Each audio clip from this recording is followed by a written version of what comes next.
Olá, bom dia. São 6 horas e 1 minutinho. Seja muito bem-vindo ao programa A Notícia de Frente, que começa agora, nesta quarta-feira, meio de semana, com um ventinho diferente, já chegando. Bom dia, professor Haroldo Arruda. Vou seguir a mesma linha do Mourão. Bom dia. Para acordar todo mundo. Tem cara que tá meio dormindo essa hora, né? Ah, tem muita gente. Eu acordo cedo. O Kleber acorda cedo. Ele já falou que 4h30 ele já faz café, né? E outras coisas mais. É mesmo? Opa, Kleber é quase um chefe de cozinha. Bom dia, Kleber Lima. Bom dia, Kleber. Bom dia a todos. Bom dia, Haroldo. Bom dia a você que nos honra todos os dias aqui com a sua espetacular audiência. Hoje, dia da televisão, dia de Santa Clara, dia do estudante e dia do advogado. Um bom dia especial a todos vocês. Opa, me sinto enquadrada nesse dia, viu, Kleber Lima? Professor Haroldo, desde criança eu sou uma apaixonada por TV. Agora você fez eu fazer uma viagem aqui no túnel do tempo, uma viagem antiga já, hein? Quase uma máquina do tempo. Apaixonada por televisão, apaixonada por informação. E aí, ó, não deu outra, né? Estou aqui entre vocês, graças a Deus, né? Entre esses pensadores de Mato Grosso. Espero que sim, viu, professor? E, gente, olha só, vamos dar aquela olhadinha agora no trânsito daqui de Cuiabá, para saber aí o destino que você pode pegar sem nenhuma dor de cabeça. Olha só, o ventinho gelado chegou e já mexeu com o trânsito, gente, né? Arquimedes Pereira Lima sem movimento nenhum. Será já o frio chegando? Vocês perceberam também? Percebi.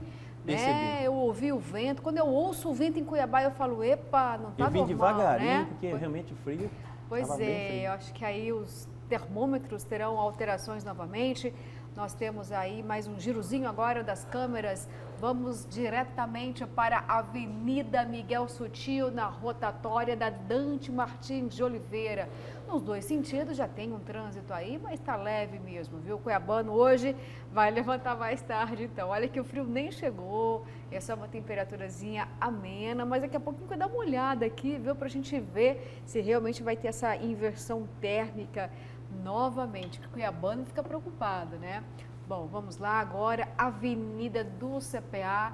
Tô vendo um pouquinho o céu só, parece que tá mais branquinho também, esse amanhecer lindo, olha lá. Ai, achei que fosse fechar no céu, deu uma enganadinha aí na gente, hein? Os faróis estão acesos ainda, aí tá um pouquinho mais escuro, mas o amanhecer tá lindo, tá belo, tá um ventinho gelado. Então, assim, gente, se preparem, já começa a tirar aquele casaco, porque pode ser, sim, uma queda de temperatura a caminho. Um outro trecho da Avenida Miguel Sutil, bem ali pertinho do trevo Santa Rosa. Olha só, sem movimento nenhum. Ontem nós mostramos aqui o movimento nos dois sentidos aí. Hoje, olha só, gente, quase ninguém. Pode seguir aí tranquilo, viu? Por toda a Miguel Sutil, que aliás, né, é uma avenida que corta a capital e tem um fluxo rápido devido às obras recentes. Agora, gente, 19 graus, geralmente esse horário aqui a gente chega a uns 24, 23 graus já, 19, ó, tá perdendo força o calor aqui em Cuiabá. Um giro aí pelas câmeras da CEMOB, a Rua das Flores, ali no Jardim Cuiabá, bem da saída aí da rotatória ali da Avenida Miguel Sutil, do Círculo Militar, muito tranquilo também. Aí chama atenção sempre porque, embora seja, né, uma avenida que liga outros bairros da capital, ali é um setor médico, sempre você consegue passar ali com muita tranquilidade. O trânsito chega a fluir muito bem aí nessa região, graças a Deus, bastante, né? Ali só tinha um problema na época de chuva, problema de drenagem, naquela baixada logo em frente àquela farmácia da Unimed, mas já foi resolvido. Aliás, drenagem já foi um grande problema daqui de Cuiabá e foi melhorando ao longo do tempo, né? Essa imagem também eu gosto muito. Tá limpa, né? Tá. Será que foram limpar essas câmeras? Tudo limpo, assim, tudo são... Nítida, né? Tá bem. Emília Torquato, o nome difícil esse, hein? Dá aquela engasgadinha ali pertinho do Parque das Águas.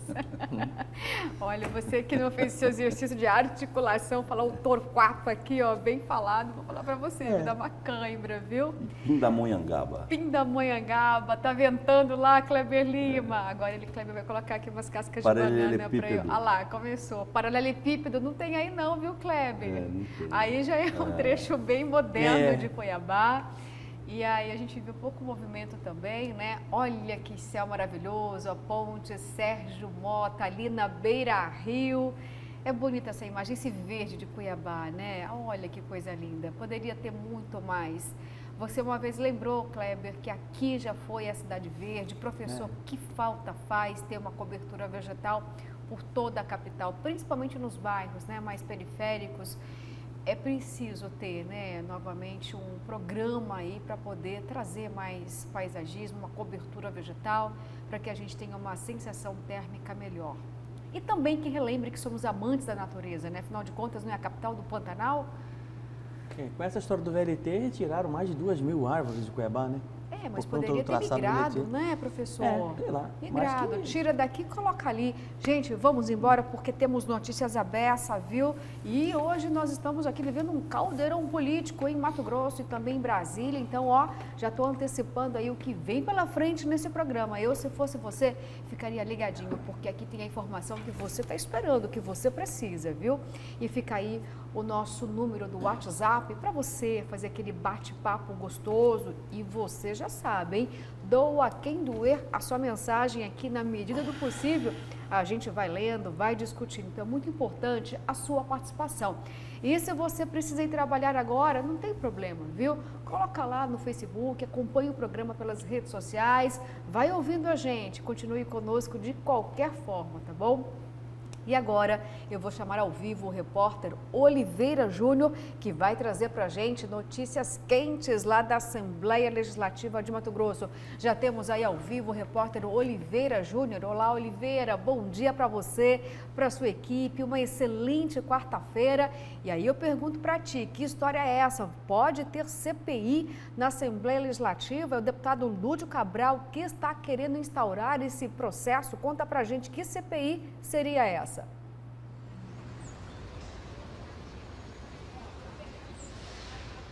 Bom dia, Luciana. Bom dia, Haroldo. Bom dia, Kleber Lima. Você que acompanha o programa Notícia de Frente em todo o estado de Mato Grosso. Mais uma CPI na Assembleia. Desta vez, o deputado Lúdio Cabral, que é do Partido dos Trabalhadores, PT, médico, inclusive é um dos opositores à atual gestão do governador Mauro Mendes, e ele começou a coletar assinaturas ali junto aos colegas da Assembleia Legislativa, e o primeiro a assinar o pedido da instalação dessa CPI foi o deputado Valdir Barranco, também do PT, ou seja, do mesmo partido do Lúdio Cabral. E o objetivo dele é instalar esta comissão parlamentar de inquérito para apurar a alta taxa de mortalidade por Covid-19 em Mato Grosso. Então ele quer instalar uma CPI da pandemia para saber por que desses números alarmantes. O estado tem 367 mortes por Covid a cada 100 mil habitantes, segundo dados do painel epidemiológico da Secretaria Estadual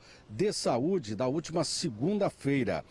Lúdio vai tentar pelo menos mais 7 assinaturas, ele precisa no mínimo de 8 para a instalação desta CPI, mas nos bastidores o que se comenta é que dificilmente ele vai encontrar apoio para esta comissão, já que a base do governo tem a maioria dentro da Assembleia Legislativa. O Lúdio criticou as medidas adotadas pelo governo, dizendo que foram tardias, insuficientes, e citou como exemplo a flexibilização das medidas de isolamento social de forma precipitada e o retorno das aulas presenciais na rede estadual de ensino antes da imunização completa dos trabalhadores da educação com a vacinação da variante Delta, que escapa à imunidade da primeira dose da vacina sem adequação da estrutura física das escolas e o fornecimento de máscaras, as chamadas PFF2. E, coincidentemente, quase que simultaneamente a esse pedido do Lúdio, surgiram casos já, né, de professores e alunos que logo no retorno das aulas esta semana acabaram sendo infectados e as aulas acabaram sendo suspensas, né? Então é um assunto bastante polêmico e aí a mesa vai debater aí se ele vai ter chance de instalar essa CPI, vai conseguir os 7 votos restantes para questionar de que forma o governo está combatendo esta pandemia no estado. Voltamos com vocês. Oliveira, obrigada pelas informações, viu? Olha só, gente, já que Oliveira falou em relação ao a possível, né, instauração ou não dessa CPI. Vamos então reforçar isso ouvindo o deputado Lúdio Cabral. Por que Mato Grosso é o primeiro estado do país em taxa de mortalidade por Covid-19? Por que se Mato Grosso fosse o Brasil, nós já teríamos passado de 800 mil mortes? Um estado em que no início da pandemia o governo dizia: nós temos uma população pequena, território grande, baixa densidade demográfica, temos o calor e a pandemia não nos fará mal. Ora, por que depois de 16 meses, Mato Grosso é o estado em que mais pessoas morreram proporcionalmente por Covid-19? Essa questão é uma questão que me incomoda muito e que precisa de resposta. Essa ferramenta é uma ferramenta que eu venho analisando com muito cuidado já há algum tempo para apresentá-la com segurança, para buscarmos as respostas que a população precisa para o agora e para o depois. Sinceramente, que a gente tem a oportunidade de utilizar essa ferramenta, que é uma ferramenta que dá ao parlamento poderes e capacidade de investigar com profundidade esse tema, que é um tema ao qual eu me dedico desde o início da pandemia, mas sem ter todas as informações, todo o conteúdo das informações necessárias para poder fazer a análise e o enfrentamento. A CPI nos dará essas condições. Bom, gente, Mato Grosso figurando aí em algo que jamais foi desejado, né? Quem dera se nosso estado tivesse sido um dos últimos em relação ao número de mortes por Covid-19, justamente por conta da baixa densidade demográfica. E lembrando também que em muitas regiões daqui, os municípios são distantes, não são aglutinados como em muitos outros estados. E aí agora, Kleber e professor, tem algo que me puxou aqui a memória. Vocês lembram que o próprio presidente do Tribunal de Contas do Estado, Guilherme Maluf, disse o seguinte, que era preciso investigar o número de mortes, porque ele também é médico e considerou a época muito elevado. Ele disse até isso em uma coletiva de imprensa, mas nós nunca vimos, depois, nenhum trabalho efetivo, um resultado em relação aos dados apurados pelo Tribunal de Contas do Estado, porque o número de mortes já estava chamando a atenção. E hoje nós temos aqui esse dado que o deputado traz à tona, que são 360 mortes a cada grupo de 100 mil habitantes. Essas mortes, então, são elevadas demais, são dados de ontem. E aí eu pergunto aos senhores, né? Nós não temos aqui elementos justamente para apontar essas mortes. Elas ocorreram, em maioria, onde? Em hospitais particulares, em hospitais públicos. Levanta o questionamento que apenas que a disseminação ocorreu de forma descontrolada ou que falta estrutura médico-hospitalar ou no início do tratamento, né, a porta de entrada. São muitos questionamentos, eu vou começar hoje pelo professor Haroldo, pode pontuar, professor? Na verdade a gente não precisa, o problema não está na consequência, mas sobretudo na causa, né? Quer dizer, qual o motivo que levou exatamente esse problema do número de mortes, não só no estado de Mato Grosso, mas no Brasil todo. E eu particularmente acho que os governos, os municípios, né, os gestores, tanto de prefeitura como do governo do estado, precisam realmente dar explicações e ter transparência nesse processo todo, considerando o volume de recursos que foram encaminhados para os estados, né? Uma CPI como essa é uma tentativa por parte do Lúdio Cabral, que felizmente para uns e infelizmente para outros não surtirá efeito algum, até porque acho muito difícil que ela realmente seja aprovada, que ela seja instaurada, né? E também não vejo acréscimo nenhum sob o ponto de vista de apuração, considerando que o objeto da apuração desta CPI é muito semelhante ao objeto da CPI no Senado, né? Em que todos os governadores estão tendo que lá, de certa forma, relatar, falar, né? Contar a história com relação aos encaminhamentos que foram feitos com os recursos federais, né? E seria mais uma CPI. Hoje, salvo engano, a Assembleia Legislativa já conta com algumas CPIs, CPI da renúncia fiscal, CPI da Previdência, né? CPI da Energisa, seria apenas mais uma CPI. O deputado tenta, mas eu acho muito difícil que ele realmente consiga instaurar essa CPI lá na Assembleia. Kleber Lima, eu gostaria da sua avaliação em relação a esse movimento lá na Assembleia Legislativa. A gente cobra tanto aqui transparência e nesse momento a gente fala de vidas. Será que é importante, de fato, ter uma investigação para saber sobre essa relação do número de mortes aqui em Mato Grosso? Ou você acredita também que não seria um instrumento necessário? Luciana, eu acredito que a gente precisa de mais informação, né? Esse levantamento é da Universidade Federal de Viçosa.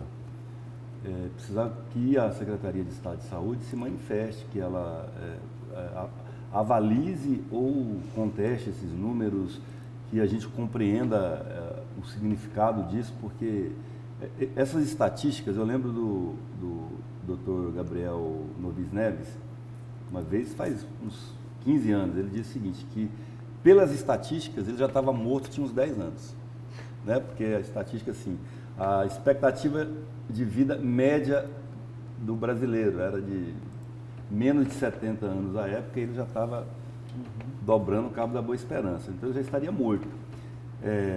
Essas taxas de a cada 100 mil, não sei se tem alguma variação de um estado que tem 3 milhões de habitantes para um que tem 30, não sei como é que fica a ponderação disso, né?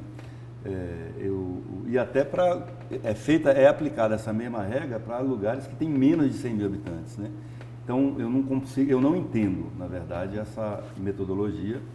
Acho que o deputado poderia, de saída, convocar o secretário de Saúde para comparecer à Assembleia para explicar isso. Eu acho que é uma oportunidade de se esclarecer todos os dados, e aí sim, se ele encontrar indícios suficientes, né, se ele não for suficientemente esclarecido, aí sim propor a CPI, porque a CPI é para investigar, em tese, uma irregularidade, um crime, um erro de conduta, algo que não está claro, né?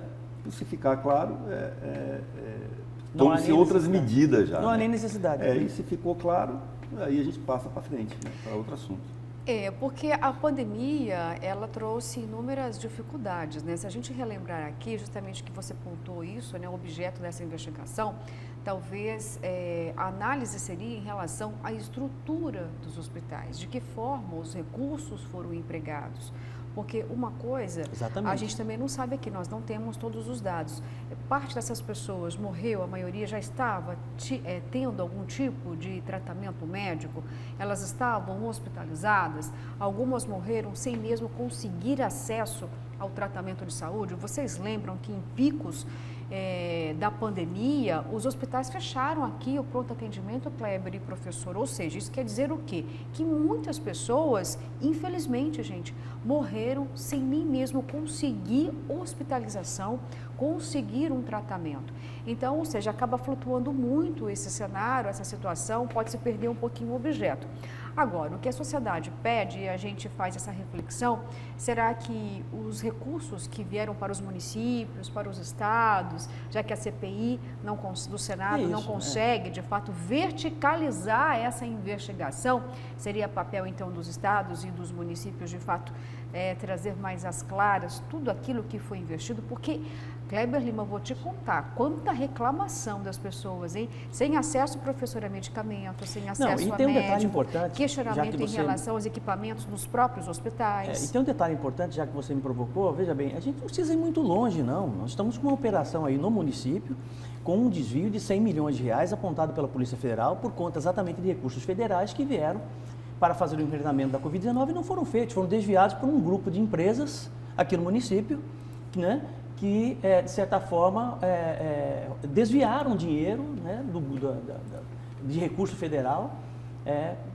e, de certa forma, botaram no bolso isso tudo, né, corrupção direta, isso é fato, está sendo apurado agora nessa operação, que me esqueci o nome dela, de 100 milhões agora? A Curare. Na operação Curare, né? Então, eu acho que esse tipo de explicação, nós tivemos escândalos no Amazonas, né? Nós temos escândalos no Rio de Janeiro, São Paulo, quer dizer, existem inúmeros indícios no Brasil todo de que realmente alguns governos, alguns municípios desviaram recursos, né, inclusive para poder equilibrar as suas contas, né, dando um destino que não era aquele destino daquela verba que foi encaminhada pelo governo federal. É isso que precisa ser apurado. É isso que realmente precisa ser apurado, né? Agora, Kleber Lima, olha só, a pandemia atingiu o mundo todo. Em todo mundo, mortes acontecem. Nos Estados Unidos, né, eles vivem uma nova crise, um novo colapso em relação ao número de mortes e também de doenças. Aí eu vou agora para a parte comportamental, porque nem tudo é culpa do poder público, né? O seu comportamento aí, como você procedeu? A gente sempre chamou atenção aqui, Kleber, o fato da intolerância ao uso de máscara, ao fato de que quando uma flexibilização acontece, a impressão que passa é que a pandemia acabou e ela não acabou. todos nós temos uma parcela de responsabilidade, não é só culpa do poder público? Com certeza. A atitude cidadã, consciente, faz a diferença para o bem ou para o mal, né? Depende da atitude.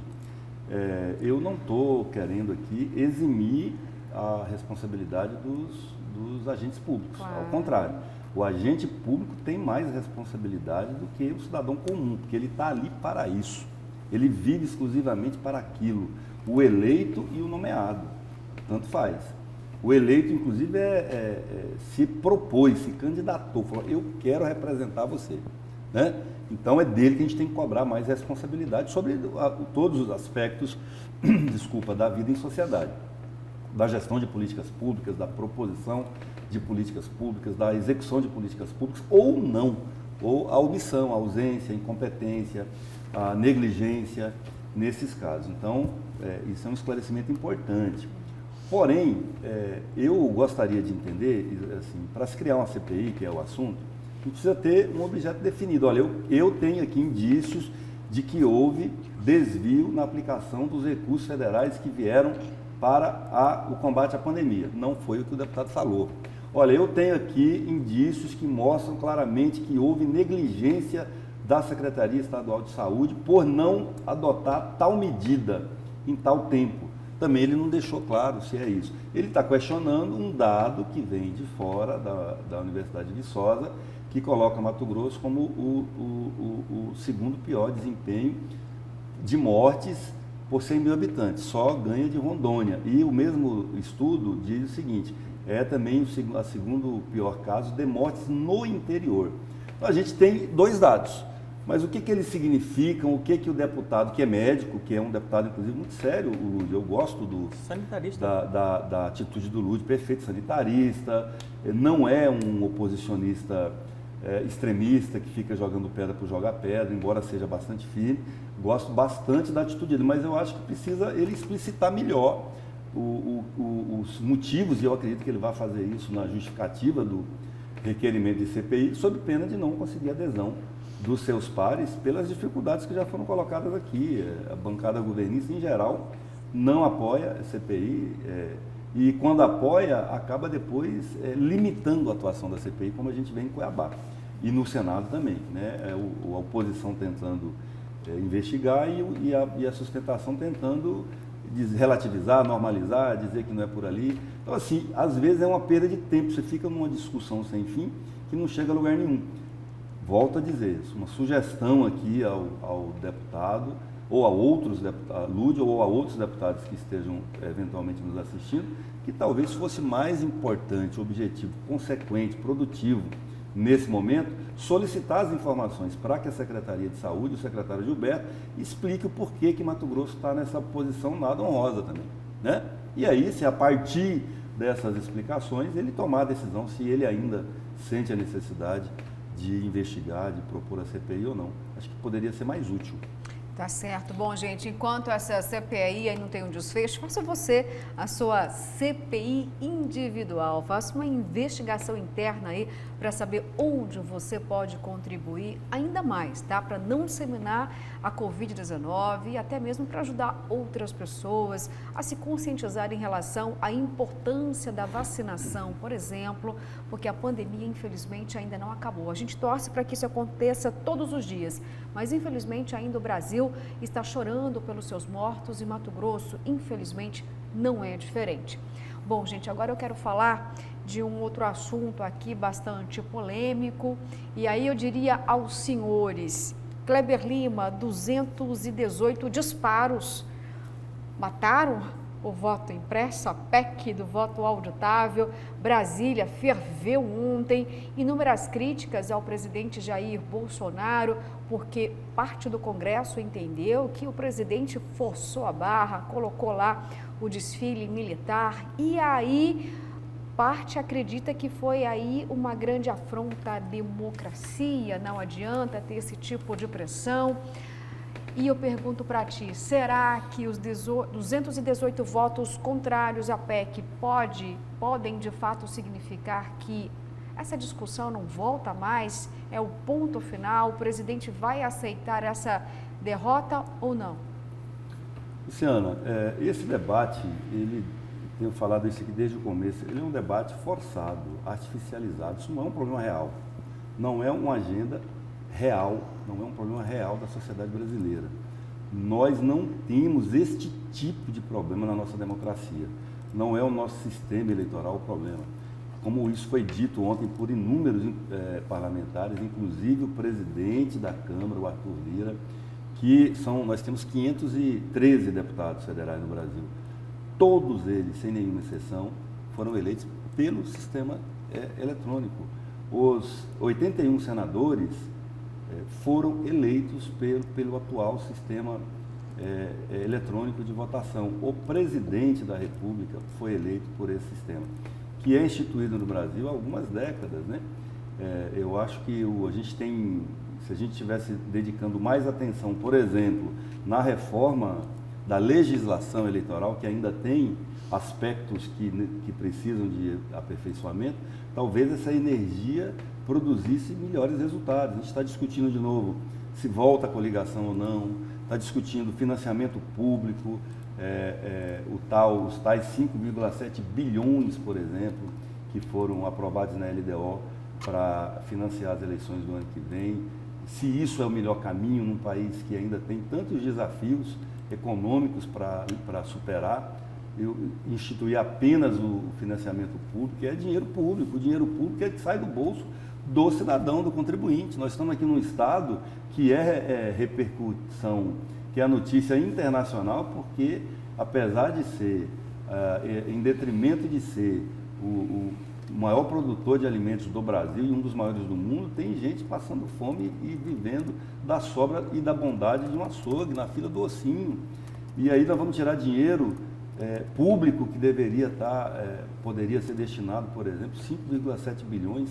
Acabamos de dizer aqui essa semana que a proposta de orçamento para o ano que vem em Mato Grosso é 24 bilhões, quer dizer, mais de um quarto do orçamento, ou quase um quarto do nosso orçamento anual de Mato Grosso, só para financiar a eleição. Mas isso é o melhor? Se o financiamento não for público, o poderio econômico pode influenciar. Enfim, tem uma infinidade de temas para serem tratados em relação à evolução, modernização e fortalecimento da nossa democracia, que não uma pauta forçada, criada, um factoide, para poder desviar a atenção e criar um subterfúgio. A intenção sempre foi essa do presidente Bolsonaro, de criar um subterfúgio para, no futuro, na eventualidade de perder uma eleição, ter aonde se apoiar para contestar os dados.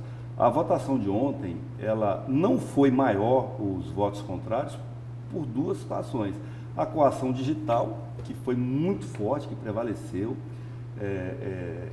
inclusive isso foi dito lá por líderes de partidos. Eu assisti a votação ontem, dizer, olha, no nosso partido, muitos parlamentares que votariam diferente estão sendo convencidos ou pressionados pela milícia digital, né, que os androides, as máquinas e as pessoas que são profissionalizadas às vezes para fazer isso, e as de boa fé que são induzidas a se manifestarem por assuntos que ela não tem o menor domínio. E a malfadada, a risível, a ridícula manobra militar que teve ontem em Brasília, também com uma tentativa de coação política, de intimidação, que só mostrou o tanto que nós precisamos melhorar a nossa relação com as Forças Armadas. Eu acho que os próprios militares, vi ontem no noticiário nacional, e hoje isso deve continuar repercutindo, que uns setores assim bastante expressivos das Forças Armadas estavam entristecidos ontem, com vergonha do que aconteceu. O vice-presidente da República sequer lá compareceu, porque foi muito ridículo. O Brasil foi exposto como uma republiqueta de banana para o resto do mundo, e para um negócio sem sentido. Mas isso já existe há não sei quanto, mas nunca passou pelo Planalto, nunca num momento tão acirrado entre os poderes. Desnecessário. As Forças Armadas perderam a oportunidade de não passarem essa vergonha que passaram ontem. E eu fico feliz de saber que, uma coisa que eu sempre disse também, que eu nunca acreditei efetivamente num golpe militar, a despeito das ameaças constantes do presidente, porque as nossas Forças Armadas mal têm condição de dar rancho para os soldados hoje. Quer dizer, ela está deteriorada, depauperada, sem investimento, e o presidente faria muito melhor o país e as próprias Forças Armadas se investisse um pouco mais de recursos nas Forças Armadas para modernizar, para a gente não ter tanque que parece que é movido a lenha, né? Como a gente viu ontem, que saía mais fumaça do que qualquer outra coisa. Ridículo. É um espetáculo que eu não tenho felicidade de ter visto. Eu tenho tristeza de ter assistido esse espetáculo de ontem por todos os aspectos que alguém queira abordar. A única coisa boa é que a gente ontem deu uma demonstração do vigor da democracia brasileira, graças a Deus. Agora, professor Haroldo, passou longe de conseguir emplacar essa PEC, né? 218 votos contrários. E aí eu pergunto para o senhor, que sempre defendeu o voto auditável, eu tive a impressão que o presidente ficou sozinho. Parece que houve um certo abandono dos próprios pares. Por exemplo, né, os presidentes da Câmara e do Senado não compareceram. Poucos ministros estavam lá ao lado do presidente, apenas parte do comando do Exército. Ontem, será que o presidente Jair Bolsonaro, diante de toda essa manifestação, acabou perdendo aliados, esfriando essa relação? Ficou abandonado mesmo, sozinho? Não acredito que tenha ficado abandonado. Realmente, alguns apoiadores do presidente não estavam presentes nessa votação. Eu preciso pontuar algumas coisas importantes com relação a essa questão da votação da urna eletrônica. Primeiro, que a urna eletrônica realmente foi invadida, foi violada em 2018, no período de março a novembro de 2018, né? Inclusive reconhecido pelo próprio Tribunal Superior Eleitoral, que escondeu as informações e tratou o caso como um caso sigiloso, que, a meu ver, não deveria ser sigiloso nunca, até porque é interesse da sociedade brasileira saber o que é que aconteceu em 2018. Ponto 1, ou seja, o que não era inviolável, no final das contas, acabou sendo violável. Ponto 1. Ponto 2. A própria Polícia Federal, em 2015, 2016, deixou bem claro, o voto no Brasil não tem condições de ser auditável. Desde o momento que você vota, nesse sistema que está aí, até a viagem do voto é impossível você auditar. Isso é o relatório da própria Polícia Federal, né? Nós tivemos uma pressão muito grande, infelizmente, por parte, né, do ministro Barroso, do Judiciário, dentro do processo de votação da questão do voto auditável. E foi escancarado mesmo, né? E nós sabemos que boa parte dos parlamentares em Brasília tem problema sim com a justiça e não fariam esse enfrentamento de forma alguma. Então houve uma campanha lamentável por parte do senhor Barroso nessa história toda, né? É uma perda do governo Bolsonaro? Sim, eu acredito que é uma perda, né, consistente, sem dúvida alguma, mas não é necessariamente uma perda do presidente, né, Jair Bolsonaro, porque inclusive pode utilizar essa derrota no plenário com relação ao voto auditável para reforçar a sua tese de que, olha, estou tentando fazer as mudanças necessárias que eu prometi em campanha, mas estou sendo impedido disso, estou sendo perseguido, estou sendo impedido de fazer essas mudanças aqui que eu gostaria muito de fazer. Então, quer dizer, a história não é bem essa. Com relação à passeata de ontem, não houve intimidação nenhuma, houve uma triste coincidência. Triste coincidência. Como é que pode ser intimidação algo que de certa forma foi programado pela Marinha, né? Praticamente todo ano acontece essa passeata no Brasil, desde 1988, né? Como é que isso pode ser interpretado como uma intimidação? Na verdade, o que acontece é o seguinte, o problema não é o fato. O problema não é o fato, o problema é a interpretação que você faz dele, né? E a maioria, principalmente da oposição, né, reforça, uma situação como essa reforça a velha tese do mimimi, sabe? Agora é golpe, porque agora vão de certa forma tomar o governo. Vai tomar de quem? Vai dar golpe nele mesmo? Que conversa é essa? Não tem conversa, não existe isso, né? E outra, ali é uma manobra de exercício militar, né?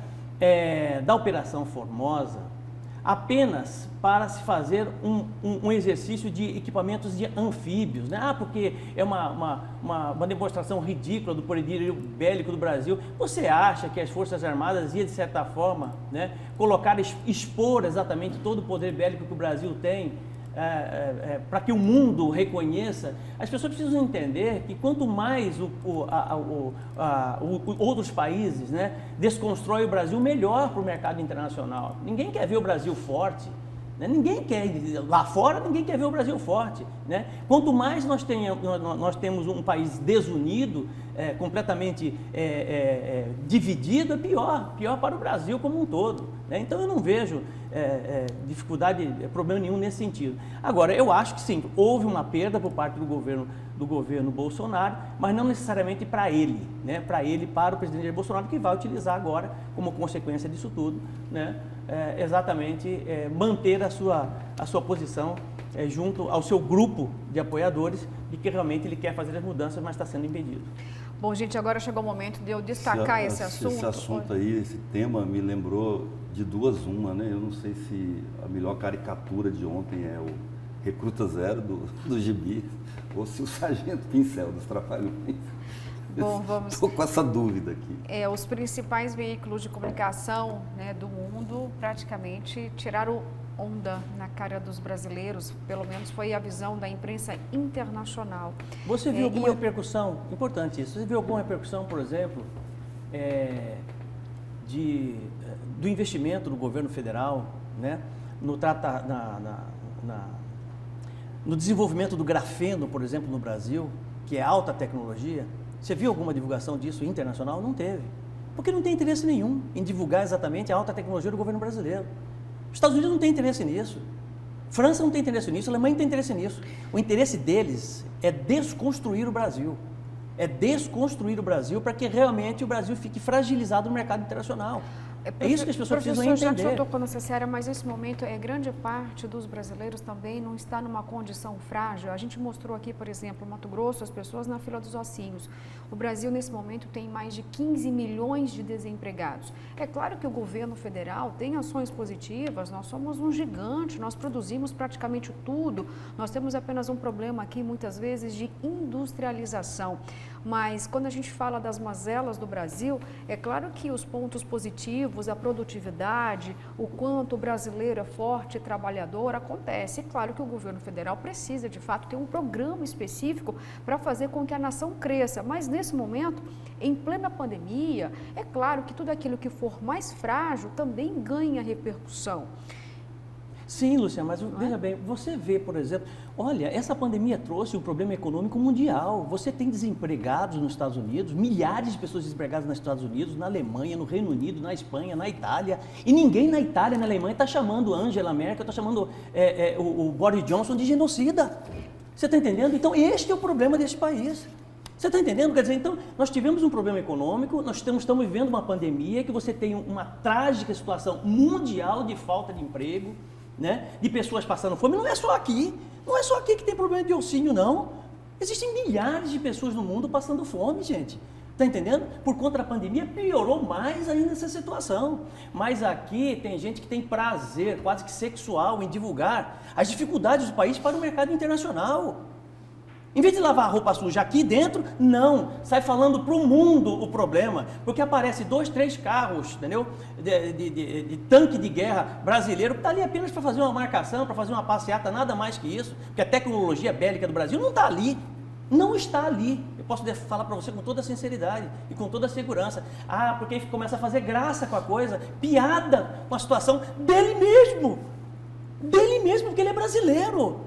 Você está entendendo? Dele mesmo, ao invés de defender o seu país, defender a sua bandeira, ter um sentimento mais nacionalista, nativista, de amor à pátria, não. Ele tem o prazer em desconstruir o Brasil, está entendendo? Dizer, república de bananas, e vai na ideia do idiota que fala na França exatamente isso, do outro lá da Alemanha que fala exatamente isso, justamente para desconstruir o nosso país. Isso eu não aceito.